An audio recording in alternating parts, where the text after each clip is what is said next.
네, 오늘 본문에서 우리는 안식일에 회당에서 일어난 한 사건을 봅니다. 안식일이 어떤 날입니까? 안식일은 쉬는 날이죠. 엿새 동안 열심히 일을 하고 일곱째 날에는 쉼을 누리라고 하나님께서 말씀하셨습니다. 자, 그럼 회당은 어떤 곳입니까? 회당은 유대인들이 모여서 율법을 읽고 가르치고 배우는 그런 곳입니다. 각 마을마다 회당들이 다 있었습니다. 그래서 여러분 아시죠? 누가복음 4장에 기록되어 있죠. 예수님도 나사렛이란 동네에 있는 회당에서 이사야서 그 책을 펼쳐 읽으시고는 공생의 사역을 시작하시지 않았습니까? 유대인들은 안식일이면 회당에 함께 모여서 이 율법을 듣고 배우고 가르치는 일들을 하였습니다. 이날도 안식일이었습니다. 사람들이 하나둘 회당으로 모여들길 시작합니다. 그날은 예수님께서 율법을 가르치기 시작하셨습니다. 그런데 그때 예수님의 이 눈에 한 여자가 들어옵니다. 그 여자는 어떤 여자입니까? 11절에 그 여자에 대한 설명이 나오죠. 제가 그대로 한번 읽어보겠습니다. 18해 동안이나 귀신 들려 앓으며 꼬부라져 조금도 펴지 못하는 한 여자입니다. 아주 자세하게 묘사가 되어 있는 편입니다. 이 여자가 어떤 모습을 하고 있을지 어느 정도 그 그림이 그려지죠. 원문의 표현에 따르면 허리가 완전히 굽어져서 상반신과 하반신이 거의 그냥 붙어 있는 그런 상태입니다. 죄송한 말씀이지만 사실 끔찍하죠. 여러 사람들은 눈살을 찌푸렸을 겁니다. 그런데 무려 18해 동안 그렇게 이 여자는 지내고 있습니다. 귀신 들려 앓으며 꼬부라져 조금도 펴지 못하는 여자 말입니다. 조금만 더 자세히 들여다볼까요? 이 여자는 지금 회당에 있습니다. 안식일입니다. 앞에서 누군가가 율법을 읽습니다. 율법에 대해 강론합니다. 경건한 유대인들이 모여서 말씀에 대해 배우고 있습니다. 여호와 하나님에 대해 말합니다. 하나님이 어떤 분인지에 대해 이들은 배우고 있습니다. 자, 여러분, 이 여자는 안식일에 왜 회당에 나와 있는 걸까요? 하나님을 알고 싶어서였을까요? 조금이라도 율법을 알고 싶어였을까요? 그럴 수도 있을 겁니다.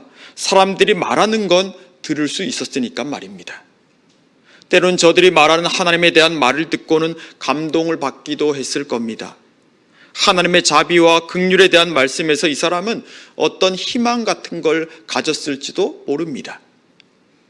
그러나 그게 다였습니다. 말씀을 강론하던 사람들, 율법을 배우던 사람들은 시간이 되면 다 회당을 빠져나갔습니다. 그 어떤 사람도 자신을 주목하거나 아니면 자신의 사정을 묻지 않았습니다. 그렇게 벌써 꽤 오랜 시간이 지났습니다. 그래도 이 여자는 다른 수가 없습니다. 안식일에 회당에 가는 일을 포기하지 않습니다. 말씀이라도 듣고 싶어서, 말씀이라도 들어야 살 수 있을 것 같아서입니다. 그날도 늘 그랬듯이 어느 한 사람이 나와서 성경을 읽습니다. 그런데 갑자기 율법을 낭독하던 소리가 그치더니 정적이 흐릅니다. 여자는 이제 또 다른 한 사람이 나와서 말씀을 읽겠지 생각합니다.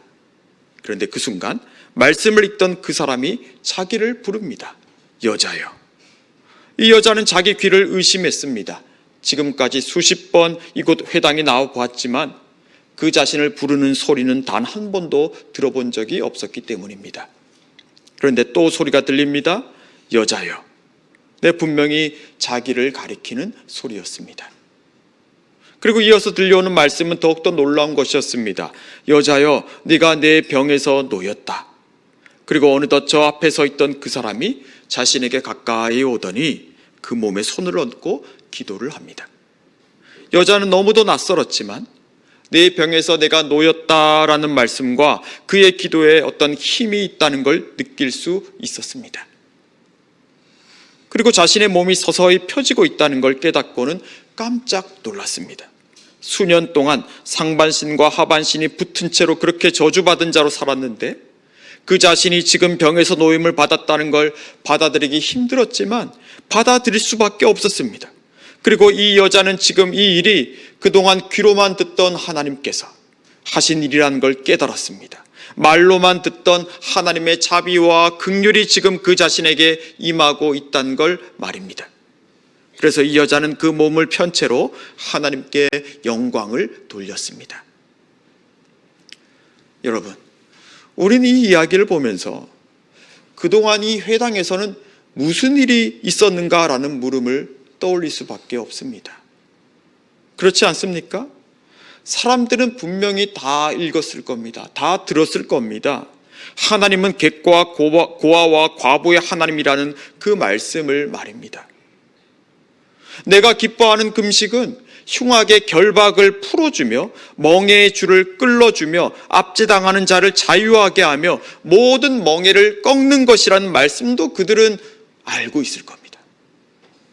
무엇보다 그들은 이 안식일에 모여서 안식일에 관한 말씀을 듣지 않았겠습니까? 일곱째 날은 내 하나님 여호와의 안식일인즉 너나 내 아들이나 내 딸이나 내 남종이나 여종이나 소나 나귀나 모든 가축이나 내 문 안에 유하는 객이라도 아무 일도 하지 못하게 하고 내 남종이나 내 여종에게 너와 같이 안식하게 할지니라 라는 말씀도 그들은 분명히 들어서 알고 있을 겁니다. 안식일이 단순히 자기만 쉬는 날이 아니라 다른 이들에게도 쉼과 자유를 주는 날이라는 걸 말입니다. 자, 그런데 그동안 이 회당에서는 무슨 일이 있었던 겁니까? 무슨 일이 있었길래 어찌하여 이 여자를 그렇게 오랫동안 그대로 두고 사람들은 떠난 것이었겠습니까? 우리는 그 대답을 14절에 등장하는 회당장의 말에서 알 수 있습니다. 회당장이 예수께서 안식일에 병 고치시는 것을 분내어 무리에게 이르되 일할 날이 엿새가 있으니 그동안에 와서 고침을 받을 것이요 안식일에는 하지 말 것이니라. 회당장은 지금 잔뜩 분이 나 있습니다. 안식일인데 병을 고쳤기 때문입니다. 안식일 규정을 어겼다는 거죠. 그리고 회당에 있는 이 사람들에게 안식일이 아니라 일을 하는 엿새 동안에 와야 한다고, 오늘처럼 안식일에 이런 일이 일어나지 않도록 해야 한다고 엄포를 놓습니다. 이게 바로 그동안 이 회당에서 있었던 일들입니다. 그러니 여기 수년간 귀신 들려 앓으며 꼬부라져 조금 더 펴지 못하는 그 여자에게 그 누구도 관심을 기울이지 않았던 것입니다. 예수님은 회당장의 그 말을 들으시고는 너희는 외식하는 자들이라고 책망하십니다. 왜 그렇습니까? 말로는 안식일 규정을 지킨다고 하지만 그들은 실제로는 그들의 가축을 풀어내어 이끌고 가 물을 먹이는 등 안식일에서는 해서는 안 될 일들을 하고 있었기 때문입니다. 다시 말하면 그들은 안식일 규정을 철저하게 자신의 입장에서 자신들의 처지를 생각해서 해석하고 적용하고 있었던 겁니다. 외식이라는 말은 연기하는 걸 말합니다. 그저 뭐 하는 척하는 겁니다. 지금 회당장을 비롯한 종교 지도자들이 그렇다는 거죠. 온갖 율법을 앞에서 설명하고 가르치고 있지만 실제로 그들은 그 율법을 행하지는 않았습니다. 그러니 하나님께 영광을 돌리는 일도 일어나질 않았던 것입니다. 그리고 이어서 예수님께서 이들에게 말씀하시죠. 그 말씀을 우리가 좀 주목하기를 원하는데요, 같이 한번 읽겠습니다. 16절 말씀을 우리 함께 읽겠습니다. 그러면 18해 동안 사탄에게 매임받은 이 아브라함의 딸을 안식일에 이 매임에서 푸는 것이 합당하지 아니하냐. 자기의 소나 나귀를 너희가 안식일에 풀어내어 이끌고 물을 먹였다면 여기 이 18해 동안 사탄에게 매여 있던 이 여인을 그 가축과 같이 풀어내어야 하지 않았냐 하는 거죠. 지금 예수님은 안식일에 가축을 풀어 물을 먹인 걸 책망하는 게 아닙니다. 그와 같이 이 여인에게도 했어야 한다는 걸 말씀하시는 겁니다. 예수님은 이 여인을 가리켜 아브라함의 딸이라 부르시죠. 회당에 있는 사람들은 이 여인을 하나님의 약속은커녕 하나님의 저주를 받아서 지금 이 모양 이 꼴을 하고 있다 생각할 뿐이었습니다. 그러나 예수님은 그 여자를 보시자마자 그가 당하고 있는 그 고통을 느끼셨습니다. 그리고 하나님의 일이 바로 그 여자를 통해서 일어날 거라는 걸 아셨습니다. 무엇보다 예수님은 자신이 어느 안식일에 나사렛 회당에서 펼쳐서 읽었던 그 이사야의 글을 지금 떠올리셨습니다. 주의 성령이 내게 임하셨으니 이는 가난한 자에게 복음을 전하게 하시려고 내게 기름을 부으시고 나를 보내사 포로된 자에게 자유를, 눈먼 자에게 다시 보게 함을 전파하며 눌린 자를 자유롭게 하고 주의 은혜의 해를 전파하게 하려 하심이라. 네, 예수님은 하나님께서 자신을 보내셔서 눌린 자들을 자유롭게 하여 주의 은혜의 해를 전파하게 하려 하신다는 걸 믿고 있었습니다. 그리고 오늘 바로 이 여자를 만났을 때 주의 성령이 내게 임하셨으니 눌린 자를 자유롭게 하고 주의 은혜의 해를 전파하게 하려 하심이라는 그 말씀이 이루어질 때라는 걸 직감하셨습니다. 눌린 자를 자유롭게 하는 것, 그것은 바로 이 아브라함의 딸을 그 매임에서 푸는 것이었습니다. 그래서 예수님은 여기 이 회당 후미진 곳에 온갖 울분과 슬픔과 소외감과 언제 사라질지 모르는 희망을 품고서 고꾸라져 있는 이 여인에게 다가가 여자여, 내가 내 병에서 놓였다고 말씀하신 겁니다. 그리고 그 순간 주의 은혜의 해가 이 냉랭한 회당에 전파되었습니다. 성도 여러분, 우리 하나님은 매인 것을 푸시는 분입니다. 매인 것이 풀릴 때 하나님의 영광이 드러나는 것입니다. 조금 전에 우리 찬양대에서 찬양하셨지만 하나님의 영광에 대해서 찬양했지만 하나님의 영광은 매인 것들이 풀릴 때 드러나는 것이지 않습니까? 그리고 하나님은 교회 안에서 이 교회를 통해서 그 영광을 드러내기를 원하십니다.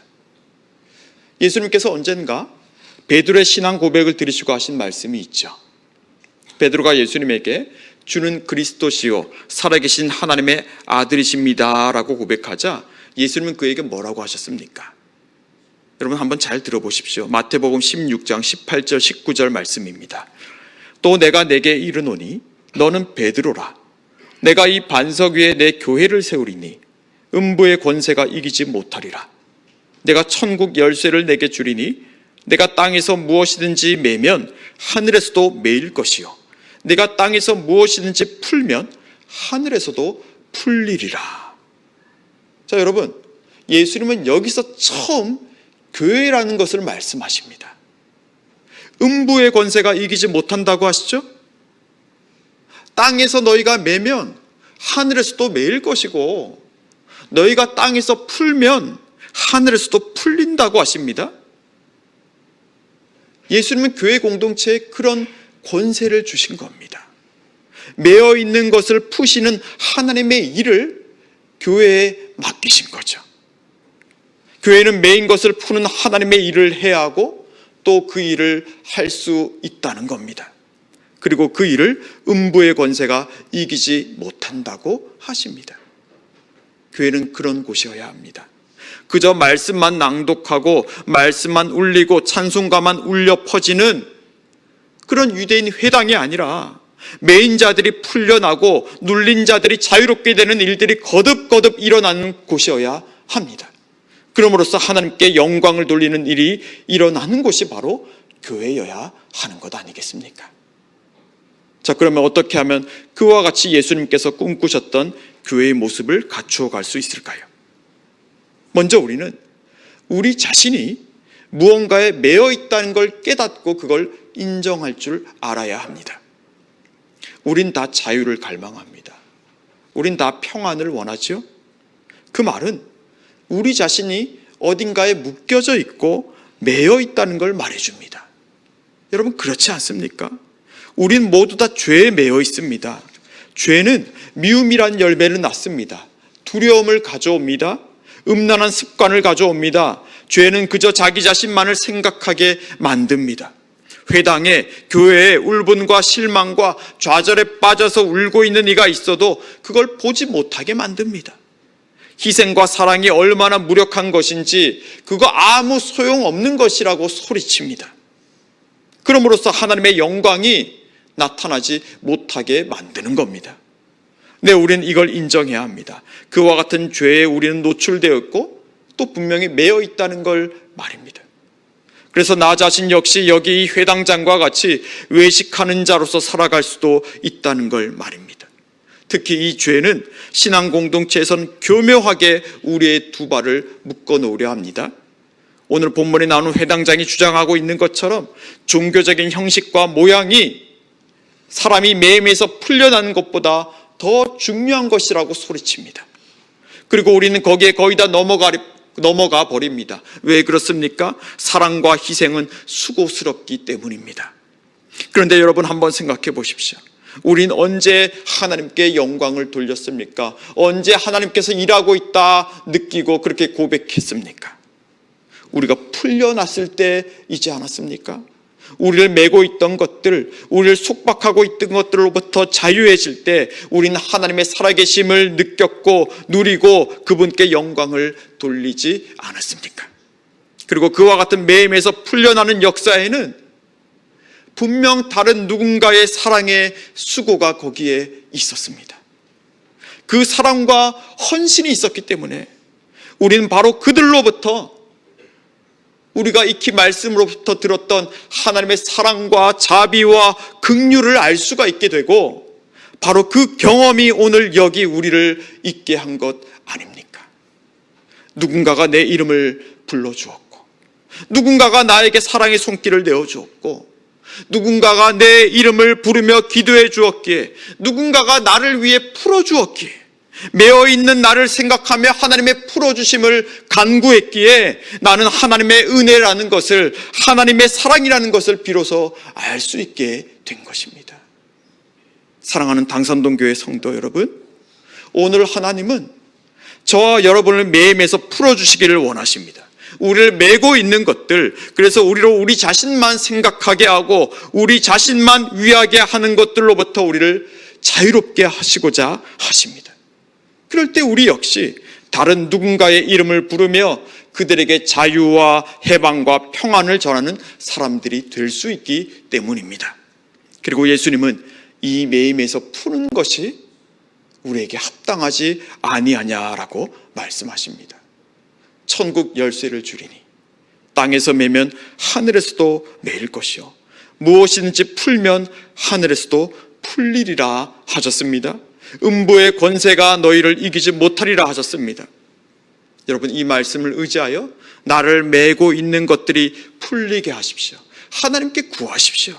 그 무시무시한 죄의 세력을 우리 힘으로는 이길 수 없습니다. 그러나 우리가 자유하기 위해서 하나님의 은총을 구한다면 하나님은 그런 우리를 풀어주실 것입니다. 그리고 여러분 우리 눈에 들어오고 있는 매인 것들이 있다면 여러분 그것을 못 본 채 하지 마시고 못 들은 채 하지 마시고 푸십시오. 더 늦기 전에 풀어야만 합니다. 천국 열쇠를 우리에게 주셨다 하지 않습니까? 18년째 매어있던 그 사람 예수님을 만났을 때, 아니 예수님께서 그에게 찾아왔을 때 그 몸이 곧 펴졌습니다. 그 매임을 푸는 것이 합당하다고 하신 예수님을 구하십시오. 그 예수님을 의지할 때 우리 역시 누군가의 매인 몸을 풀어줄 수가 있습니다. 주는 영이시니 주의 영이 계신 곳에는 자유가 있다고 했습니다. 하나님은 교회를 가리켜 우리 한 사람 한 사람을 가리켜 성령의 전이라고 했습니다. 우리에게 그런 자유가 이미 주어져 있다는 것입니다. 여러분 그 자유로 육체의 기회를 삼지 말고 사랑으로 서로 종노릇하는 우리 모두가 되기를 바랍니다. 매인 자를 풀어주는 권세를 주님께서 이미 우리에게 주셨습니다. 우리는 천국의 열쇠를 가진 사람들입니다. 그 자유를 주셨습니다. 기꺼이 먼저 종이 될 수 있는 그 거룩한 자유, 세상이 흉내낼 수도 도저히 따라갈 수도 없는 그 자유를 여러분 사용하시지 않겠습니까? 저를 비롯해서 우리 모두가 매인 자를 풀어주기 위해서 기꺼이 종이 되는 자유를 행사하는 자들이 될 수 있기를 바랍니다.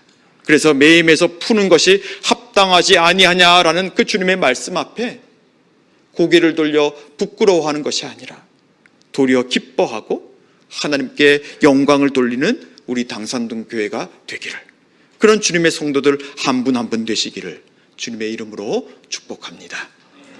기도하겠습니다.